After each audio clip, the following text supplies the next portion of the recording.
My fiancée said she was going on a girls' trip, so I changed her flight destination. Hey Reddit. My fiancée, Lisa, had always been independent, and I loved that about her. We had been together for 5 years, engaged for 1, and I trusted her completely, at least, I thought I did.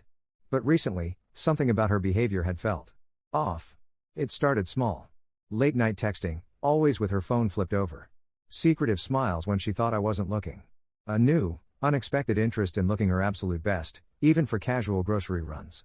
I ignored it at first, chalking it up to wedding stress or her just wanting to feel good about herself. But then came the trip. She dropped it on me suddenly over dinner one night. She and her best friend, Emily, were planning a last-minute girls' trip to Miami. Just a quick getaway, nothing big. But something about the way she brought it up didn't sit right. She avoided my eyes, gave me that too sweet smile she used when she was nervous, and her voice had that rehearsed tone, like she had planned exactly how she would tell me. The way she quickly added details, like the hotel they'd be staying at and how Emily had planned the whole thing, seemed unnatural. It felt like she was over-explaining, trying too hard to make it sound normal. I nodded, playing along, but my gut told me something was wrong. So, after she went to bed that night, I did something I had never done before in our entire relationship. I checked her phone. It was risky. Lisa was a light sleeper, and if she caught me, it would destroy our trust. But my instincts were screaming at me. And what I found confirmed everything I had feared. There were no messages about a trip with Emily. Instead, she had a long, hidden text thread with a number saved under a fake name, Mike from work. But the messages were anything but professional. Explicit. Romantic. Desperate. And the worst part? They were planning this so-called girls' trip together. He was flying to Miami, and she was meeting him there. Every detail had been carefully arranged. She had even lied about the hotel. The one she mentioned at dinner wasn't the one she had booked. I sat there in the dark, my heart pounding in my chest. The woman I was supposed to marry was lying to my face. And not just a small lie, this was betrayal at its absolute worst. I wanted to wake her up right then and there, confront her, demand answers. But then a better idea formed in my head. I wouldn't just confront her. I would expose her. The next day, while she was at work, I made a call to the airline. I knew the flight she was taking. I had found the confirmation email on her phone. With a little smooth talking and some extra cash, I had her ticket changed. Not to Miami. No, that would be too easy. I had it redirected to a much colder, much less glamorous location, Alaska, a non-refundable ticket, first class, ensuring she'd have no choice but to board. The day of her trip, I kissed her goodbye at the airport, playing the doting, clueless fiancé.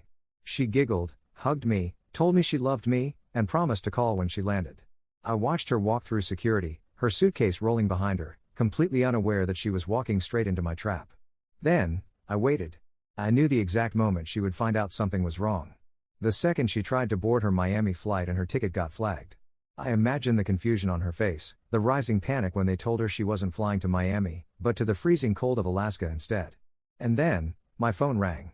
Lisa's name flashed on my screen, but I let it go to voicemail. Then another call. And another. Finally, a text came through. Where are you? Something's wrong with my ticket. I stared at the message, my pulse steady. Then, I responded. Oh, you mean your ticket to Alaska? Yeah, I know. Maybe you can take your work friend on a sled ride instead of a beach walk. There was silence for a while. Then, 3 dots appeared. Then disappeared. Then appeared again. Finally, she responded. What are you talking about? I took a deep breath and sent her a screenshot of her own messages, the ones she had sent to her Mike from work. Explicit. Incriminating. Impossible to deny. She called immediately, but I let it ring. A second later, another text. Please, let me explain. I stared at the words, feeling absolutely nothing. No anger, no sadness. Just a cold finality. I texted back one last message. Don't bother. We're done.